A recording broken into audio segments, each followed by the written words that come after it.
Ya en el módulo anterior hablábamos de qué hacer. ¿Qué hacer frente a la desinformación? ¿Qué hacer en un contexto en que la vida cambió? Y en algunos sentidos podemos decir, creer que cambió para bien y en otros para mal. Todos los grandes cambios en la historia de la humanidad son paradójicos y tienen sus luces y sus sombras. En tal caso, habría que preguntarse qué hacemos con las sombras.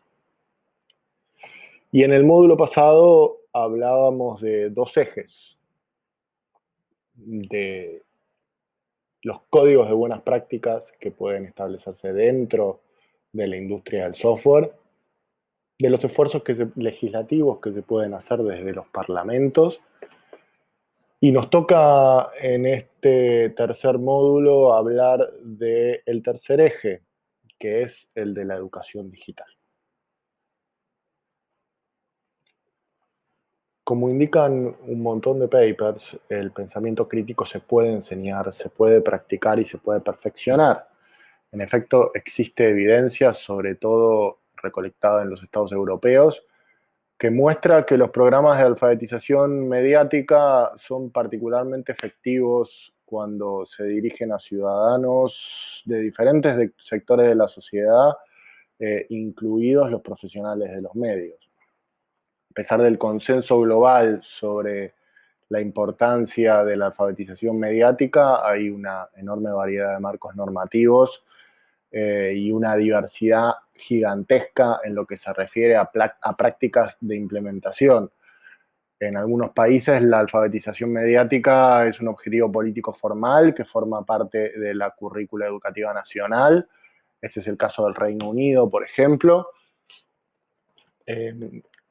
que establece ya desde hace casi 20 años la necesidad de investigar y promover la alfabetización mediática. Obviamente esos contenidos se han ayornado a la revolución digital, pero también otros países de América Latina como Colombia han tomado una postura activa con respecto a cultivar las habilidades digitales en las escuelas. También podemos hablar de países como Francia, Finlandia. Este camino está siendo promovido, el de la alfabetización, el de la educación digital, la alfabetización mediática y digital, por la Unión Europea, y es de sentido común. La escuela no puede estar al margen de esta transformación. Tal como lo define la Unión Europea, la alfabetización mediática e informacional es considerada un conjunto de competencias que empoderan a los ciudadanos a acceder, evaluar y utilizar de manera crítica la información. En la práctica, esto incluye conocimientos y habilidades técnicas, pero también actitudes generales que son necesarias para reconocer información confiable, recuperarla y producirla éticamente.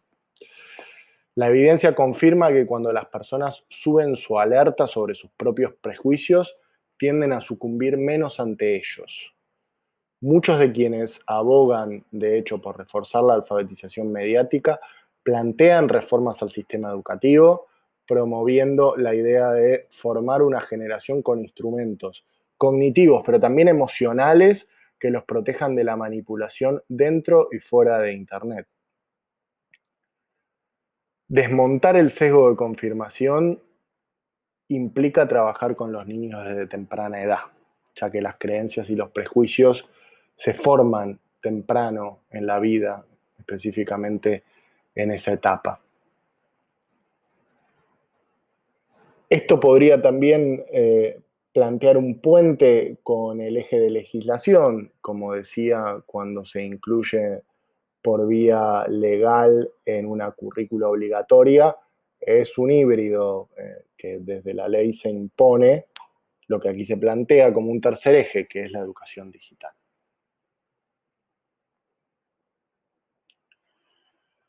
Respecto de si funcionan o no funcionan, yo hablaba de que lo que está comprobado es que se pueden desmontar los sesgos, pero esto no necesariamente se enseña dentro de las currículas escolares tal como vamos a ver. Hay algunos casos que son una excepción. Pero en cualquier caso, y apuntando a la bibliografía obligatoria de este módulo, vale la pena preguntarse qué tan eficaces son los programas de alfabetización mediática en donde se aplican en África, en América del Sur, en el Reino Unido y en algunos otros países del mundo. Lo que está incluido como bibliografía obligatoria es una investigación de la organización argentina Chequeado, que hizo un metaanálisis de 51 intervenciones de alfabetización mediática y encuentran que aumentaron los conocimientos de los participantes, que se hicieron más críticos y conscientes de la influencia de los medios. También en el estudio quedó demostrado que estos mismos participantes disminuyeron su nivel de confianza en los medios para reflejar la realidad fielmente.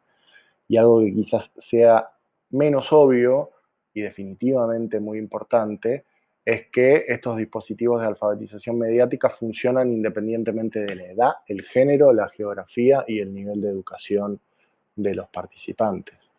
No hay precisiones respecto de la pregnancia, porque aún necesitamos más evidencia para evaluar los resultados de estas intervenciones a lo largo del tiempo.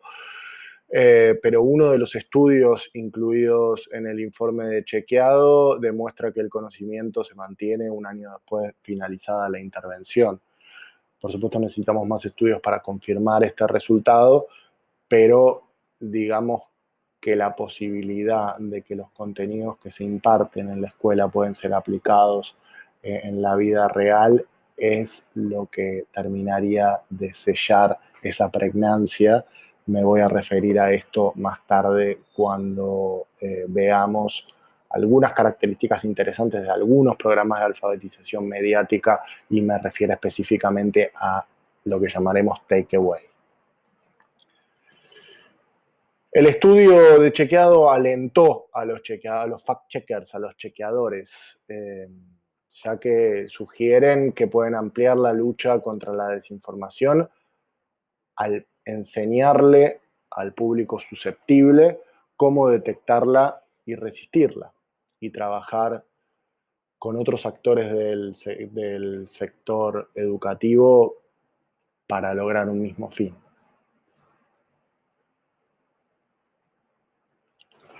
Obviamente no va a desmontar la alfabetización mediática algunas otras características que podríamos llamar estructurales, sobre todo a la hora de referirnos al contexto regional. Si bien pueden impartirse dispositivos de alfabetización mediática y digital, mientras no haya iniciativas patrocinadas por el Estado para mejorar el acceso a herramientas digitales, mientras no se corrija el alto nivel de concentración mediática que hay en la región y por supuesto la inestabilidad política y económica, de poco nos servirán los dispositivos de alfabetización mediática. Quiero decir que es algo que puede contribuir al éxito en la lucha contra la desinformación, pero que definitivamente no sella ese resultado. Interesante, y lo veremos ahora en un rato, lo que exponen en la investigación de Chequeado respecto de los diferentes formatos. Las intervenciones de alfabetización mediática se pueden realizar de muchas maneras y lo que en el informe vemos son intervenciones en los salones de clase con niños, niñas, hasta podcast dirigidos a los padres de esos niños y niñas, prácticas digitales para adultos, conversaciones introducidas por el niño o la niña en la mesa familiar. Definitivamente interesante y definitivamente un campo gigantesco para la creatividad. No está exenta la decisión de dónde focalizar los esfuerzos en materia de alfabetización mediática y digital. Si en personas de edad avanzada o en personas más jóvenes, porque hay muchas hipótesis contrastadas en algunos países de que los segmentos de más de 65 años son los que más contribuyen a la proliferación de las noticias falsas, más que los jóvenes. El punto, lo intentaba exponer anteriormente, es que es una edad propicia para enfrentar los prejuicios, la edad escolar. Entonces, podríamos pensar si apostar por una intervención a futuro o si atacar y corregir actuando sobre los principales propagadores. Por supuesto, una cosa es un costo de oportunidad, una cosa no implica dejar de lado la otra, pero a la hora de focalizar recursos que pueden ser limitados, estamos frente a un dilema. También podríamos hablar del dilema y de la distinción, aprovecho, entre lo que es alfabetización digital y alfabetización mediática. La alfabetización digital tiene que ver con incrementar las capacidades en el uso de tecnología, enseñarle a alguien a usar Facebook, por ejemplo, o el mail, o lo que sea. En cambio, la alfabetización mediática no pone tanto el foco en las capacidades tecnológicas como en las capacidades cognitivas. Y yo creo que deberían complementarse los dispositivos que apuntan a detectar, a técnicas para detectar noticias falsas también, con la reflexión más amplia respecto a los aspectos emocionales que pueden verse distorsionados por la desinformación, ¿no? ¿Cómo incide en nuestra empatía el haber quedado, por ejemplo, dentro de una burbuja de eco, simplemente hablando con personas que piensan como piensa cada uno, eh, y generando la sensación de que esa postura es la realidad? Yo creo entonces que habría que proponer un abordaje más integral que tenga que ver con formar habilidades digitales para poder usar bien la tecnología, contar con técnicas para detectar lo que pueden ser campañas de desinformación y además, y de manera complementaria, también abordar los desequilibrios emocionales que pueden haber en los excesos, en los sujetos frente a los excesos de actividad digital, frente a las trampas que el mundo digital nos pone enfrente, frente a las sombras que los hábitos digitales pueden tender sobre nosotros o nosotras.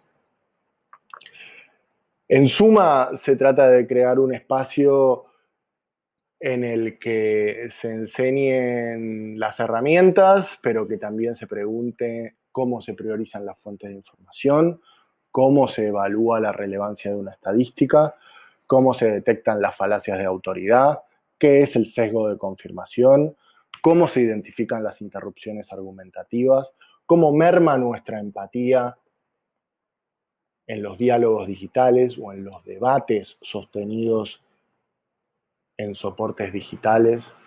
El tema es amplísimo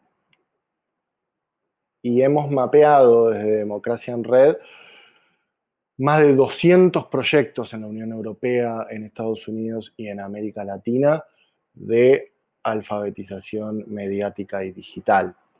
Cabe decir que la UNESCO, la sección de las Naciones Unidas dedicada a la educación, la ciencia y la cultura, siempre se planteó desde los años 80 como uno de los líderes en combatir e investigar los procesos de desinformación y por supuesto se han ayornado y han puesto muchísimo más énfasis en los últimos años en que el fenómeno es visto con preocupación desde múltiples sectores. Vamos a meternos a ver algunos de los aspectos interesantes en algunos de estos más de 200 proyectos que analizamos y cuyos aprendizajes intentamos abstraer para también exponerlos en estos espacios.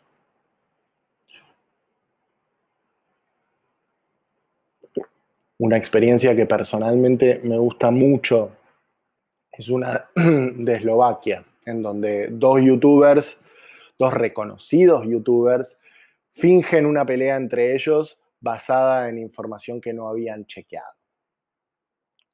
A partir de sus contrapuntos, hubo un revuelo entre sus seguidores, con más de 1.200.000 vistas, de escaladas de comentarios negativos, partiendo de que la información que ellos, los youtubers, sabían falsa, era verdadera para los usuarios.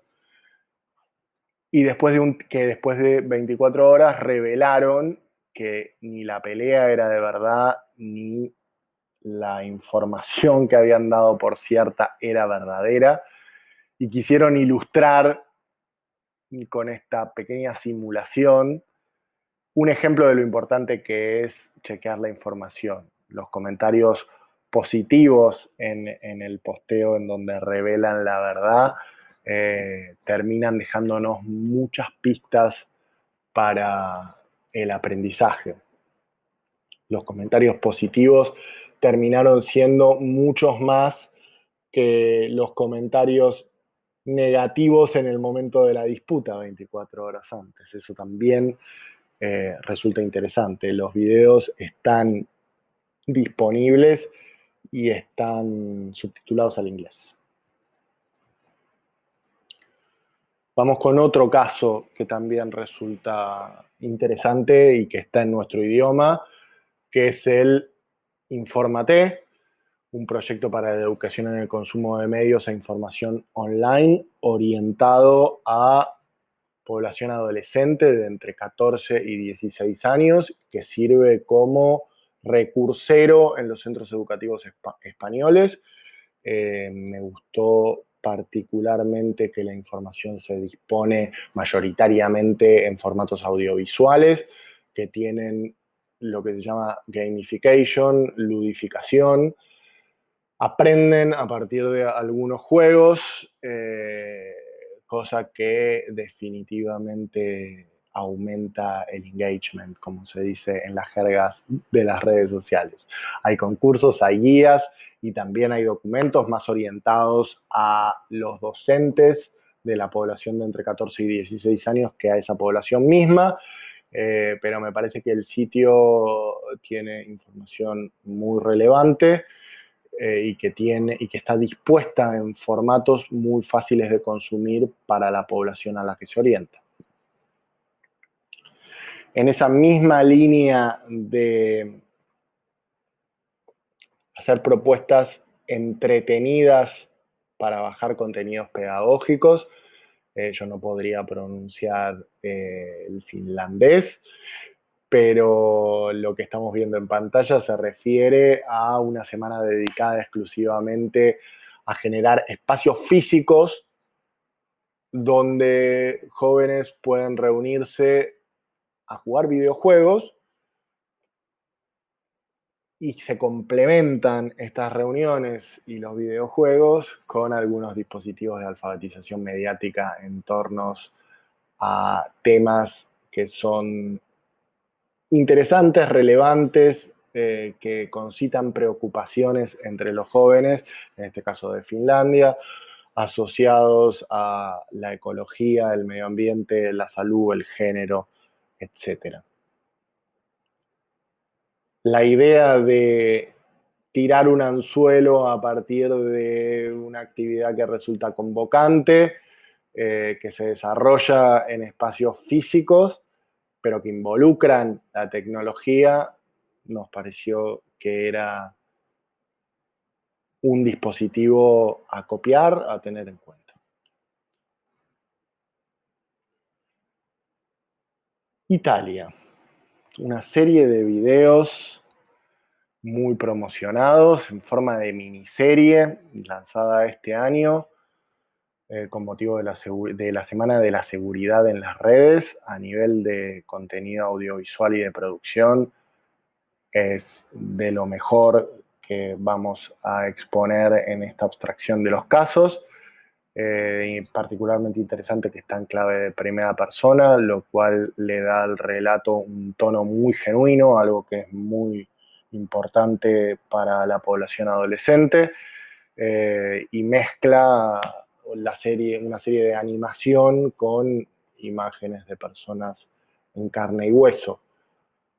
También en algunas versiones subidas a YouTube aparecen con subtítulos y me parece que es un contenido que vale la pena explorar.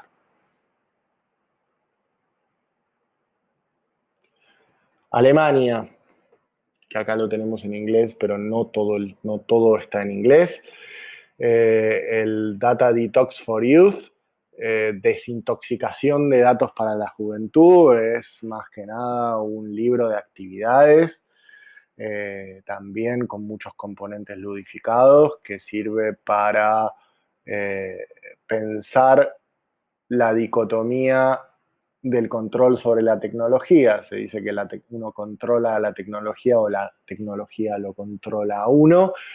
Lo deseable es controlar la tecnología y ese es el objetivo del libro de actividades, un juego de herramientas interactivo que básicamente pone a los jóvenes lectores frente a aspectos reales, verosímiles, de lo que puede suceder en su vida digital, desde sus perfiles en las redes sociales hasta donde guardan las contraseñas. Son todas actividades sencillas para reflexionar, siempre a partir del juego.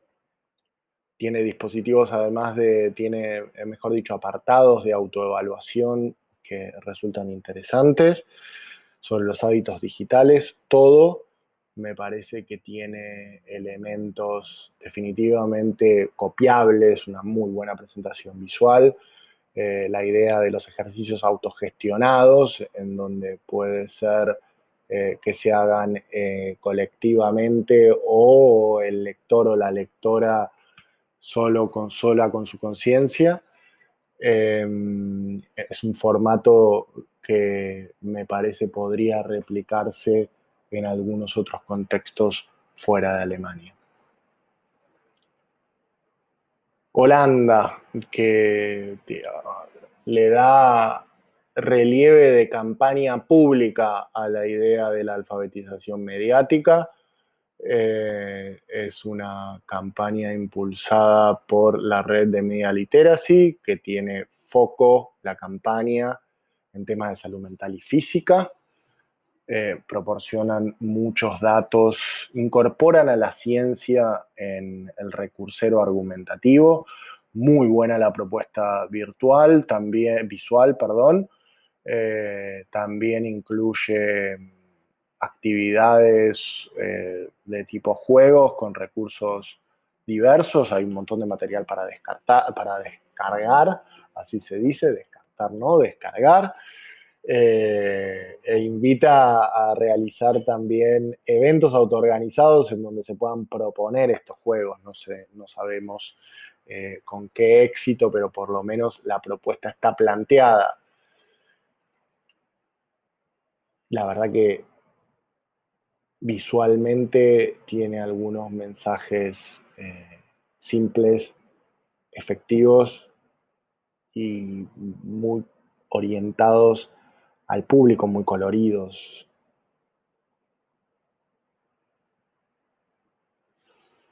Vamos a otro, a Checology, que también me parece que es interesante, está mucho más orientado al público en general y a los docentes en particular, no es tanto para el contacto directo con la audiencia de personas adolescentes. La plataforma, desde el punto de vista de la usabilidad, es muy buena, es muy dinámica, es interactiva y está organizada en lessons. Cada cual tiene videos, tiene desafíos, tiene ejercicios que interpelan a quien las usa y que nos parece un buen producto. Otra de Estados Unidos que habilita debate sobre distintos temas a partir de videos. Y lo que nos gustó es que las discusiones proponen intercambios con otras escuelas a nivel nacional. Es un formato que involucra de manera directa al segmento, haciéndolos reflexionar y experimentar lo que están aprendiendo, también de manera muy interactiva y sobre todo haciendo la apuesta de la enseñanza entre pares, ¿no? Que un poco la reflexión surja desde los adolescentes para ellos mismos, ¿no? Dialogando en este formato a través del país, a través nacionalmente, a través de un gran país que es Estados Unidos.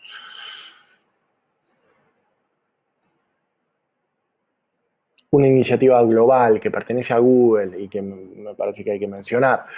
Es genial en Internet, que está orientada a población más pequeña y que versa obviamente sobre conceptos mucho más básicos que los anteriores, pero que hacen a la ciudadanía digital y a la seguridad, que son grandes temas para introducirse en el mundo online con determinadas precauciones. Entre los recursos, bueno, hablamos de una iniciativa obviamente hecha por una empresa gigantesca, tienen tienen simuladores de videojuegos realmente muy bien hechos. Me parece que también vale la pena visitarla. Todas estas cosas, por supuesto, están a su disposición en una planilla de Excel, pero más fácil aún es que los googleen y van a aparecer todos. Otra global y que es de Facebook. Es una plataforma que tiene recursos para docentes pensados para ser usados en el aula, con videos y con actividades guiadas. Si bien lo global lo deslocaliza y dificulta un poco más crear un formato empático, es de fácil acceso, la información está bien dispuesta, los recursos son muy buenos. Sería cuestión de preguntarle a los docentes que la usan qué resultados encuentran, pero a mí me parece que conocerla es definitivamente útil.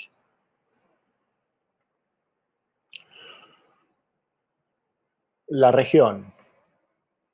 En la región hay menos experiencias. Hablaba de Colombia anteriormente, ahora de Chile, un lanzamiento de hace más o menos un año, fines de 2019, eh, derechos digitales, en donde se comparten herramientas para educar a quienes siguen a la cuenta de derechos digitales en la detección de noticias falsas, cosa que se volvió particularmente relevante antes de la llegada del COVID, durante las protestas del año 2019 en Chile. Es una cuenta que tiene una cantidad razonable de seguidores y que en tal caso nos propone el principio de ir a buscar a la audiencia susceptible de desinformación donde esa audiencia está. Entonces el hecho de basarse en Twitter, donde la desinformación acampa, definitivamente tiene sentido como apuesta. Otro de Chile, esta vez basado en Instagram, una cuenta dedicada exclusivamente al chequeo de la información. Su interés es comunicar en formatos fáciles y accesibles, como vivos o historias, cómo combatir a las noticias falsas, en lugares, nuevamente, en donde la audiencia ya está disponible. No es crear un sitio web a donde dirigir la audiencia, es intervenir directamente en ese campo minado que se han vuelto a veces las redes sociales. No quedan muchos más casos, pero simplemente mencionar Digimente, que hoy está lanzado en México, pero que promete extenderse por América Latina. Es una iniciativa de movilizatorio Teach for All, Enseña por Argentina, Enseña por Colombia y Enseña por México. Durante el año pasado, 2020, se realizó una fase de investigación que le sirve de base para generar contenidos que van a poner a disposición de las escuelas. La propuesta busca educar sobre temas como ética de la información, el pensamiento crítico, la reflexión, la interpretación, la comunicación y la toma de decisiones.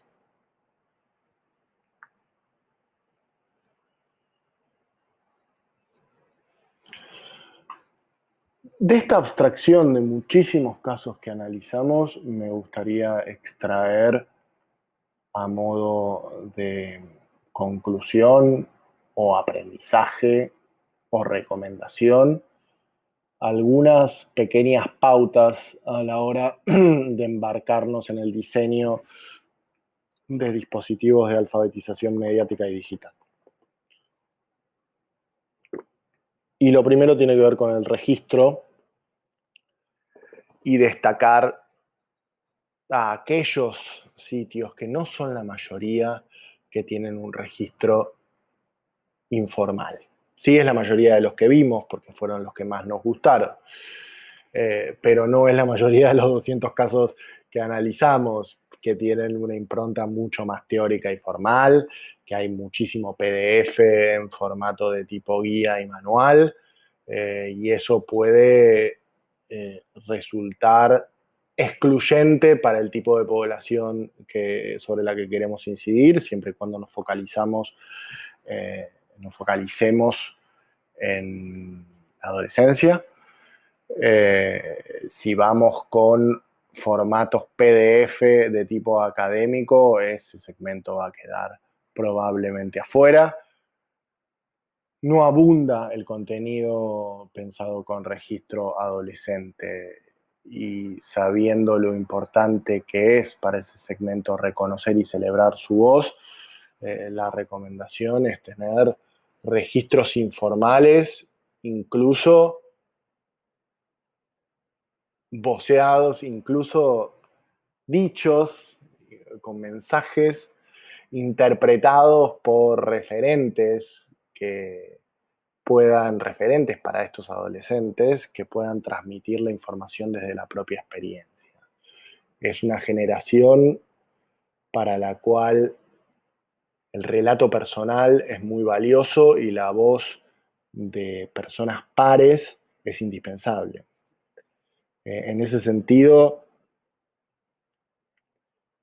la incidencia de estos segmentos en la producción del contenido puede ayudar muchísimo a alivianar el lenguaje y el tono, y a que se sienta como debería sentirse, que es una charla entre pares. Los adolescentes desarrollan anticuerpos contra el lenguaje adulto, ¿no? Rápidamente identifican cuando hasta los contenidos en los feeds están pensados por adultos, y imagínense con correlato, con imágenes y con obligaciones institucionales.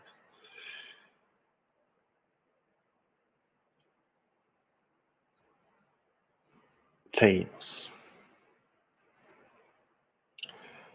El impacto y los recursos, impacto más recursos. Con esto simplemente quiero eh, introducir una idea que ya adelanté, que hay que orientar los recursos de acuerdo a la posibilidad de impacto que puedan encontrar en la población de audiencia. Puede ser un podcast, puede ser un contenido de YouTube, puede ser un contenido pensado específicamente para Facebook. Facebook los adolescentes lo usan cada vez menos, entonces debería decir TikTok o lo que sea, o Twitch o lo que sea que usen, ¿no? Tenemos que estar donde están si queremos pasar mensajes, además de estar en su registro idiomático, en su vocabulario, tiene que tener la forma eh, de contenido que habitualmente consuman. La idea de bajar un contenido a manera de recomendación que después puedan aplicar en, en las redes sociales también es sumamente útil. generar algo, que se lleven algo, algo que puedan aplicar, algo verosímil, una invitación a explorar habilidades que puedan entrenar. En ese sentido, sobre el que sea el formato, eh, relacionar ese formato con decisiones o con procesos que afectan la vida de las y los adolescentes puede resultar definitivamente interesante. Hay temas sobre los que hay mucha comunicación, pero no hay verdadera educación y mucho menos recursos prácticos para operar en la vida real. El takeaway es algo fundamental.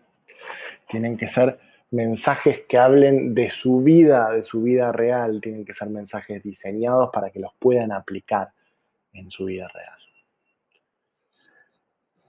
Y relacionado con eso, y lo veíamos en la semana de los videojuegos en Finlandia, la idea de crear espacios convocantes, que muchas veces ahí la escuela o el aula tradicional, tal como la conocemos, quizás no sea el mejor espacio, ¿no? Y haya que ablandarlo desde el gaming, desde la ludificación, quiero decir, para crear un ambiente en donde la educación llegue con otro registro.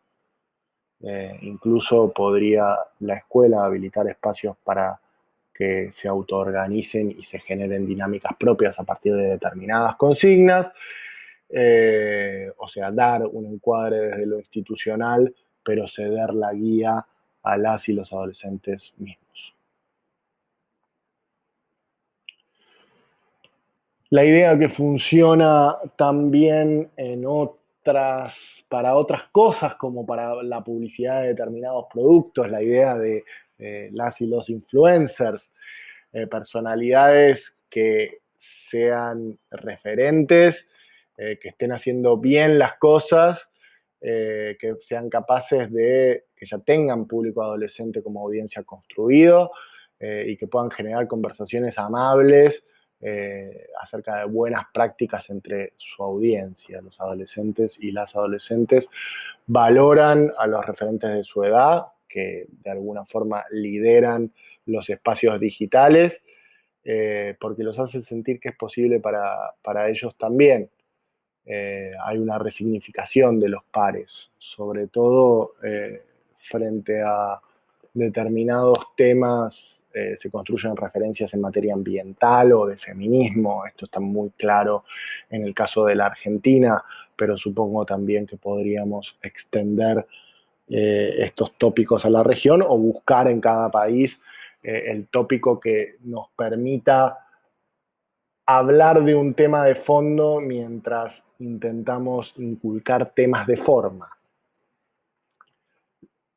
Los referentes juveniles tienen que ver con la posibilidad de crear empatía. La empatía obviamente ayuda a la pregnancia del contenido. Y el gran desafío es el de la vigencia, porque muchas de las iniciativas que auditamos hoy ya carecen de vigencia, dada la velocidad a la que se mueve la lógica en las redes sociales, eh, la velocidad del fenómeno nos pone frente a la paradoja de producir contenido que puede quedar viejo en el momento en que se lanza. La producción tiene que adaptarse, la producción del contenido educativo tiene que adaptarse también a la lógica de los tiempos. O estar un paso adelante, previendo en el momento de la elaboración que el escenario puede llegar a cambiar, es una especie de apuesta, o tratar de focalizarse en aspectos emocionales, como decía antes, o que tengan que ver con el desmonte de los sesgos cognitivos, y no tanto en las tácticas para reconocer información falsa, no tanto recomendar ver si la URL pertenece a un medio tradicional o a una fuente fiable, cómo trabajar sobre el desmonte de los distintos sesgos, sobre todo el sesgo de confirmación. La número 6 es, también ya la introduje previamente a partir de un ejemplo, estar donde están. Si entre los adolescentes está TikTok explotando, pues hay que adaptarse al formato que propone TikTok para tratar de bajar estos mensajes. Si es Twitch, es Twitch, y van los mensajes con la lógica que propone Twitch. De acuerdo a las redes, pensamos en el formato del contenido, pero siempre probablemente, porque es la lógica de las redes sociales, debe primar el contenido audiovisual, siempre primero la imagen antes que el texto, y si usan Instagram, las stories en lugar del feed. Tiene que ver con aprender los hábitos digitales del público, ¿no? Y adaptarse a eso, y no esperar lo contrario en virtud de los fines loables que podamos tener.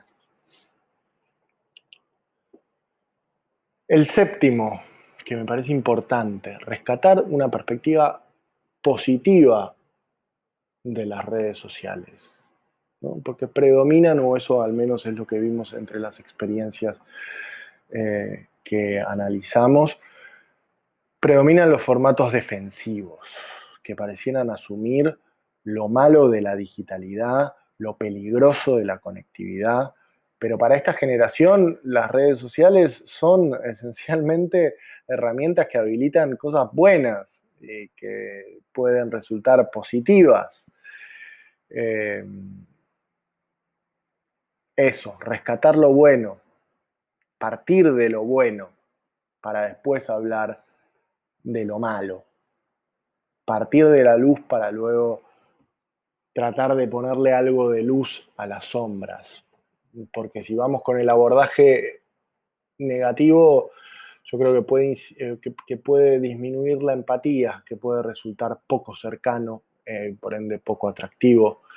Los adolescentes valoran las redes sociales y los espacios de interacción digitales que tienen, eh, aún con lo imperfecto, aún con los errores que también ellos proyectan que pueden darse en la vida física u offline.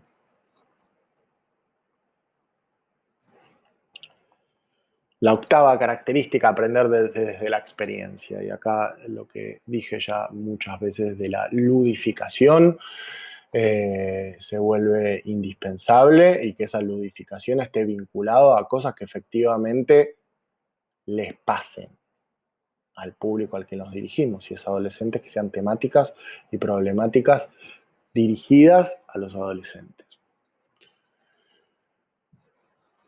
Interpelar a este público es mucho más fácil desde situaciones que los involucran, es mucho más fácil si es entretenido, si los convoca a ser parte, si tienen un espacio para la agencia, si pueden hacer algo. Por eso me gustaba a mí esa experiencia de Estados Unidos, que los pone directamente en contacto a personas distintas a través del país, ¿no? Para que se enseñen entre ellos, para que tengan agencia.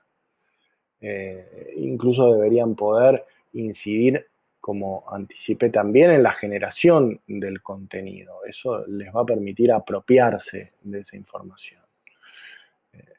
Nosotros hicimos desde Democracia en Red una experiencia en el contexto electoral el año pasado, en 2019, en donde les pedíamos que desarrollen memes para postear en las redes que sirvan para alertar a sus pares de los peligros de la desinformación en un contexto electoral.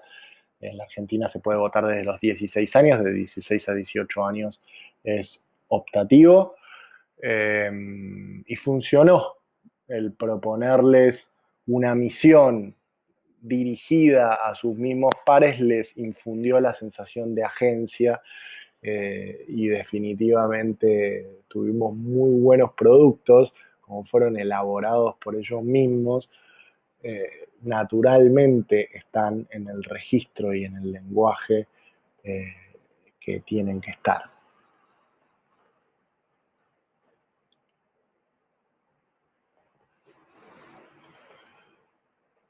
Hay que preguntarse qué hacer. Y en materia de desinformación abundan las descripciones del fenómeno y es normal ante lo nuevo, pero lo que intenté en estos 3 módulos es presentar que también hay cursos para la acción y que hay que recorrerlos y que ese recorrido nos permitirá nuevas descripciones para después volver a la práctica con hipótesis mejor contrastadas, para volver a contrastar otras nuevas hipótesis y así en la iteración ir construyendo dispositivos que pueden derivar en políticas públicas y en prácticas culturales para enfrentarnos al fenómeno de la desinformación. No podemos ir solamente cortando cabezas de hidra, solamente operando sobre la oferta, removiendo contenido o penando a sus autores. Lo que tenemos sobre todo es que fortalecer en la cabeza de usuarios y usuarias los peligros a los que se enfrentan. Eh, y si bien presenté 3 ejes analíticamente como medidas separadas, lo ideal sería contar con acciones que combinen los abordajes, obviamente de forma multidimensional, para tratar de crear una respuesta unificada para combatir la desinformación desde los gobiernos, desde la sociedad civil y también desde el sector privado. La cooperación de estos sectores es esencial, ya que cada uno tiene un papel único que desempeñar en la búsqueda de algunas garantías para el consumo de información online. La desinformación evolucionó y evoluciona. Las respuestas también pueden evolucionar. La legislación puede evolucionar, la escuela puede evolucionar, las propias plataformas de redes sociales pueden evolucionar. El ideal de un debate democrático plural va a depender de nuestra habilidad para deconstruir identidades cada vez más cerradas. Identidades activadas y hasta a veces agrupadas por la lógica que la digitalidad puso en nuestras vidas. No basta para crear un debate democrático plural crear nuevos features tecnológicos, nuevas características técnicas, no basta con la legislación, no basta con la escuela, necesitamos todos estos esfuerzos a la vez, necesitamos la voluntad política de crear un marco común que coordine estas iniciativas y que ponga a disposición herramientas que puedan fortalecer, al fin y al cabo, la autonomía y la capacidad de reflexión en las personas. Después de estos 3 módulos, les agradezco muchísimo el haber llegado hasta acá. Espero que a partir de la información que están viendo en pantalla podamos entrar en contacto. Sería genial que así sea. Ojalá lo que, lo que compartimos, que es el fruto de investigaciones de años, les haya resultado interesante y sobre todo les haya resultado útil. Me parece que estos 3 módulos presentan algunos caminos que son posibles de explorar y ojalá más gente nos acompañe en la aventura de esa exploración. Como siempre, les mando un abrazo grande.